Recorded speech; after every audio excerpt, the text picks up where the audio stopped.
David and I would like to demonstrate a structured conversation in the business context. So what we'll do is we'll walk through the dialogue, and as that unfolds, we'd like you to watch for the 5 steps of a structured conversation. Now, David will be the CIO of a large grocery business, and I'll be the salesperson as we move forward. Hey, Scott, thanks for coming in today. The CEO is pretty adamant that we have to take cost out of our organization. So we've been having some heated debate in my team about how we can do that. And I think the cloud would be a way that we could take some cost out of our organization, and I know you guys have expertise in that area. So I'm interested in your thoughts on how a large supply chain organization like ours can really take advantage of the cloud without hurting the business in any way. But we've got to take cost out. Okay. Well, it sounds like a good challenge, and I'm glad that you invited us in today. I'd like to explore it with you in greater depth. Before I can get into an in-depth view of what we've done or what we might be able to do, it'd be helpful for me to get a little deeper cut at what's going on in the business. Sounds like you've had some, as you said, some pretty robust conversations. So let's get into those for a minute. So in addition to driving costs out, which the cloud is meant to do, what other business issues are you facing? Well, I think the cloud will also help us reduce our capital requirements, which would be good for us. And I'm really looking to see if it can help me enable collaboration throughout the whole organization. And I'm talking from the store directors to the distribution centers to the buyers at corporate. Okay. So from store, distribution, buyers, right, increasing collaboration. What other business issues? I want to cut the number of vendors that we use. I think it might help us do that. And then I really need to increase agility and flexibility throughout the whole supply chain. Well, those are good topics for the cloud, agility and flexibility. So as you look at these overarching business issues, which one is most important? I would say enable collaboration. That's going to be pretty critical to our organization. Okay. Can you dive a little deeper and give me some examples of how the lack of collaboration has become such an issue for you? Yeah. So for our organization, I think one of the things that we do very well is we have a hyper-local strategy. So what that means is the individual store directors have a lot of flexibility in terms of the promotions they can run in-store. So for example, if a promotion doesn't go very well, it'd be nice to have that store director communicate with other store directors so they don't make the same mistakes. Absolutely. And I would assume that the opposite is also true. If things are going really well, you'd want those store directors sharing that as well, right? Right. So for example, in one market in San Francisco, we had a store director discover that when they put an end cap on the ice cream aisle with chocolate syrup, they moved 33% more chocolate syrup.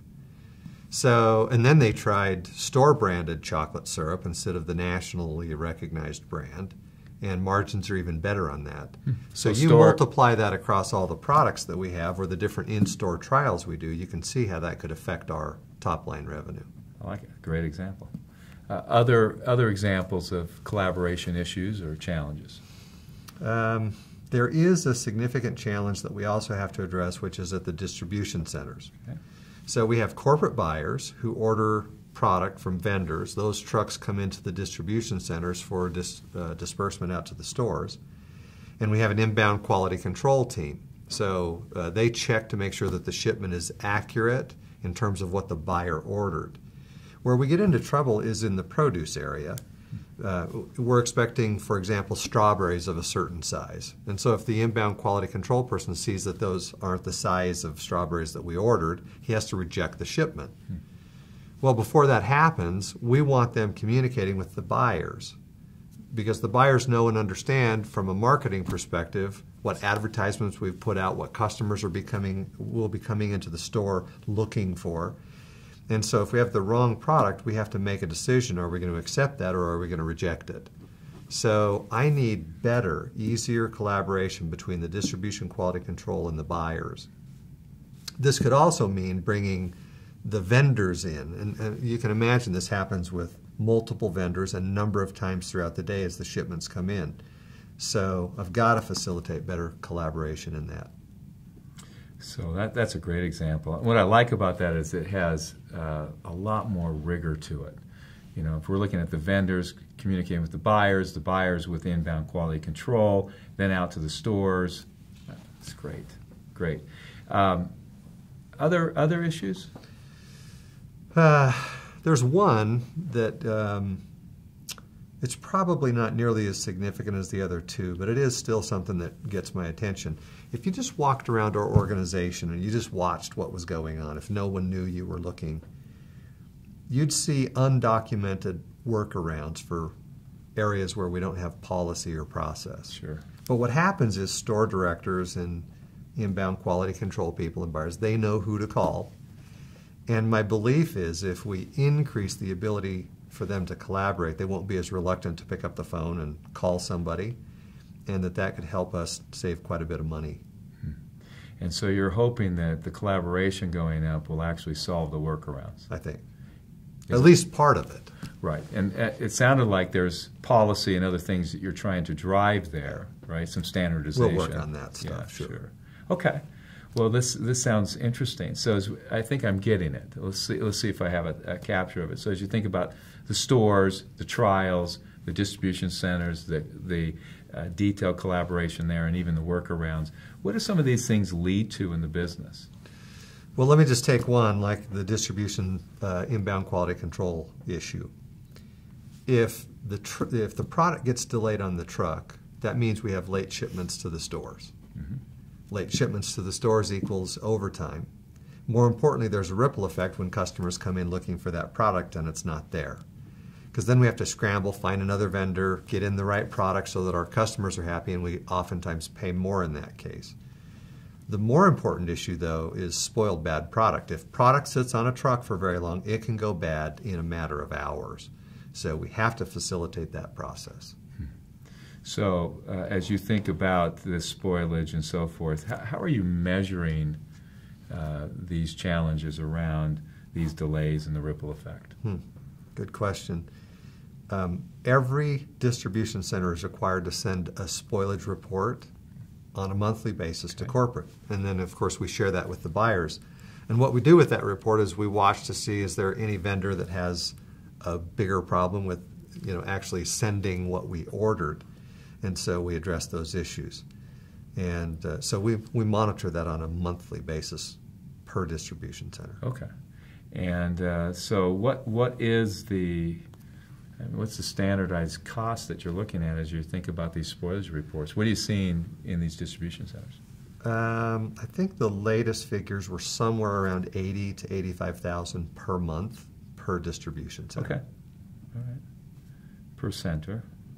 And you have how many centers? 22. 22. So you're looking at looks like about $1 million per center per year. Yeah. Got 22. What would you like it to be? What kind of cuts would you like? What kind of savings are you hoping the cloud and other ways of collaboration will help? Well, it probably wouldn't make sense if we couldn't reduce that number by 50%. I know that's aggressive. It is. But we have to make a pretty significant movement in that area. I mean, the CEO is looking at everything. So I'd want to get at least as close to 50 as we can, and even more if that's possible. All right. Well, let's, as we get deeper and as we start to look at where the cloud can have its impact, we'd like to find as many cuts as we possibly can. Whether it's always going to be at 50 or what will happen, I think will be something we have to take in the journey. So you're looking at, just in the distribution side of things, not including trials or anything else, you're looking at about $22 million a year, 50% of that, so $10 to $11 million, right? Just in the spoilage report, distribution, and so forth. Pretty significant. Yeah. Pretty well, significant. Especially in the grocery business, where our average margin is 1.5%. No doubt about it. And that money will fall straight to the bottom line. Well, it's a good case, David. I'm glad we have a chance to kind of get a little deeper. Let me just summarize and make sure I've got a pretty good handle, at least in the way of collaboration. Okay. So we'd like to see an increase in our ability at the store level with trials, the sharing of information, what's working, what's not. You're looking at the distribution centers as you think about the vendors, the buyers at a corporate level, the in-house controls that you have there at each distribution centers. I thought that was interesting as we drove down through there. Even at that space, we could be saving upwards of around $10 to $11 million, and not even including the undocumented workarounds and other places that we might be able to give you some help. Am I capturing a pretty good picture of the overall context of this? Yeah, I think that's a very accurate capture, and of course there are other areas that we'd like to look at. Those are just a couple of examples, and I would expect to see some recommendations from you in terms of other areas where you've helped other supply chain companies. I mean, they've got to have experience outside of what ours is. Sure, be happy to share some, because I think there's some great best practices out there. So I got that right. Yep. Am I leaving anything out? Is there any other major area that we should at least explore? I think for right now that's enough discussion. I'm anxious to hear from you how the cloud can help. I am what have too. you seen? I think that there's 3 or 4 ways that we could approach this, given your context, given other retail channels, grocery business and so forth that we've helped. Of course, yours is unique. So let's dive in. Okay. So there's probably 3 different ways that you might consider moving forward.